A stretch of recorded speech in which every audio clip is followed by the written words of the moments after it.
a mathematical absurdity that defies logic. Take notice that Mr. Chebukati's aggregation was as follows: Raila Odinga, 48.85%, William Ruto, 50.49%, Waiga Maure, 0.27%, Wajakoya George, 0.44%. This summation gives us a total of 100.01%.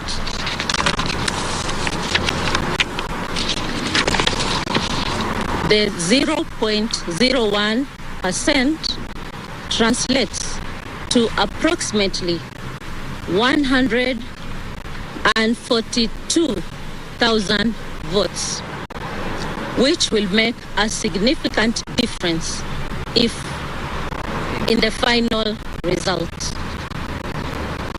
We therefore decline to take ownership of the said results because the aggregation resulted in a total exceeding the percentage of 100, which cast doubt on the accuracy of the source of the figures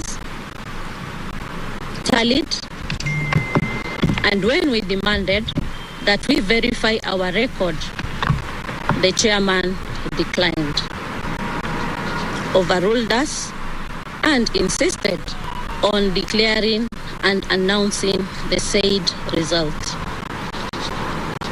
That, number 2,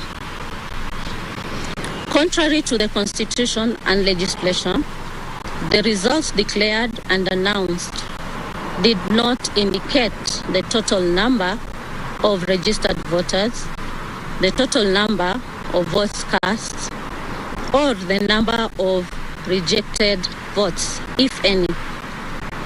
In this regard, the results announced by Mr. Chebukati lacked a critical ingredient, namely the total number of valid votes cast to support the percentages scored by the 4 candidates.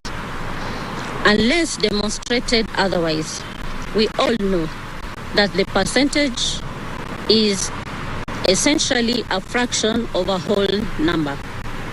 Hence, if, for example, the 7.17 million valid votes cast in favor of the winning candidate, as declared and announced by Mr. Chebukati, translates to 50.49%, then it was 50.49 of what?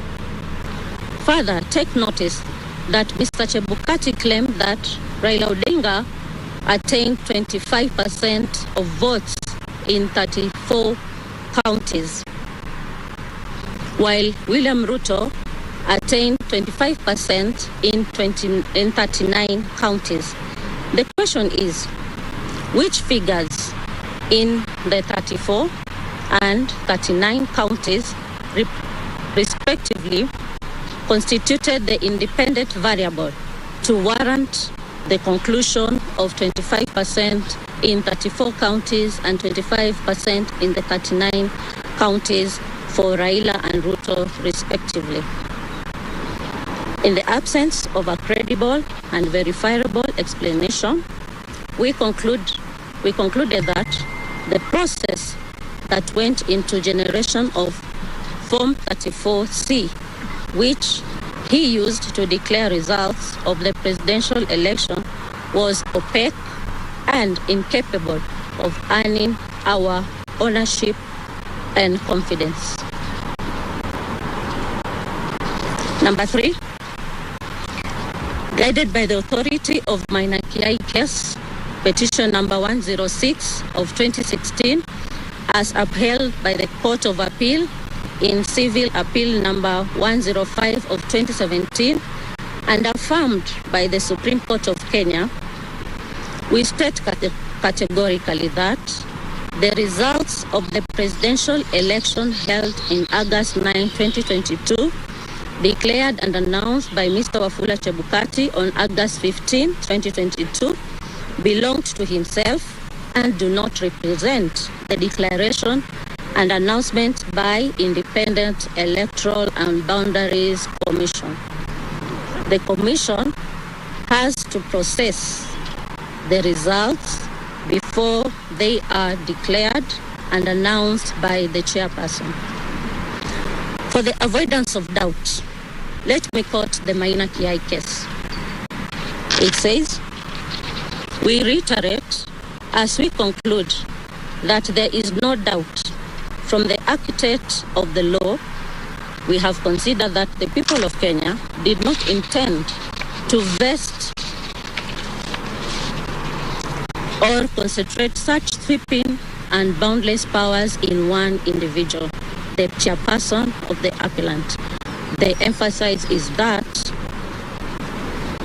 the Commission's chairperson has conducted the election as though he is the National Returning Officer, a non-existent role, and his role in declaring results that were not approved by plenary by all 7 commissioners renders the results unconstitutional to the extent that this is his own results as opposed to those of IEBC. In keeping to Article 138(2) of the Constitution, there is no national presidential election in Kenya, but rather the presidential election is held in each constituency. Point number 4, that in contrary to the Constitution and legislation, by the time the chairman declared and announced the final results from certain constituencies had not been announced. This is our statement. We promised you a comprehensive statement, so here we are, and we are going to give it out to the media. Thank you. At what point did you realize that there was Opaque? Haya, maswala hayo yanayoibuliwa na wale makamishna wa 4. Haya, turudi huko kidogo tusikize wanahabari wanajaribu kuuliza maswali. Cherera.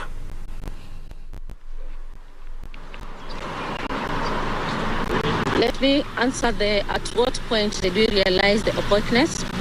As I said yesterday, we have conducted the election and we did it to the best. We have improved in the processes as IEBC. We have upped the bar. We have considered all the stages and processes that are supposed to be taken care of. But come to the last phase, the tallying phase. As I said yesterday, that at the end, that there was opaqueness. Things were not being shown to the public. You've been there even at Bomas. And the screens are supposed to show cumulative numbers of the presidential candidates' votes as they garnered as we continued to read the results. Isn't it? The same was not displayed to the public, and the same was not given to the commissioners. Just like the public was not aware, the same, the commissioners were not aware of the cumulative results as the day goes by. So 2 days to the end, it was not given out. So you could not clearly say